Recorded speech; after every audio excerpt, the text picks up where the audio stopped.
السلام علیکم دوستو، آج کی کہانی کا نام ہے خرگوش کی چالاکی۔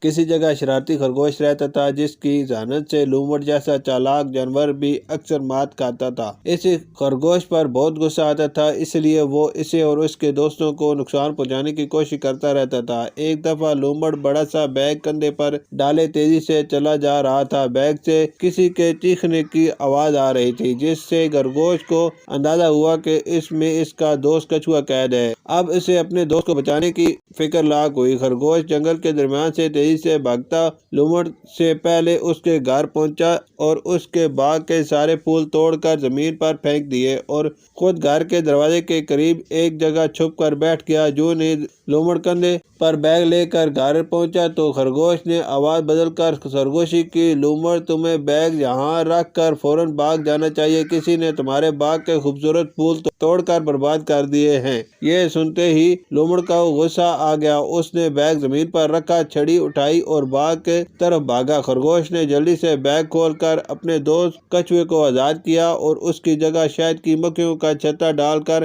دروازے کے پاس رکھ دیا تاکہ لومڑ کو سزا مل سکے۔ لومڑ نے دیکھا کہ باغ میں پھول بکھرے تھے پر کوئی موجود نہیں تھا تو اسے شک ہوا کہ یہ خرگوش کی حرکت تھی جس نے اس کے باغیچے کا ستیہ ناش کر دیا تھا۔ وہ واپس آیا اور بیگ اٹھا کر اندر لے گیا۔ جو نہیں اس نے بیگ کھولا تو شہد کی مکھیوں نے اس پر حملہ کر دیا اور وہ جان بچانے کے لیے دوڑنے لگا۔ اس سے ہم نے یہ سبق سیکھا کہ جو دوسروں کو برا چاہتے ہیں ان کے ساتھ بھی برا ہوتا ہے، اور اچھے دوست مشکل وقت میں ہمیشہ کام آتے ہیں، اس لیے دوست بنانے کی کوشش زیادہ کرنی چاہیے۔ شکریہ۔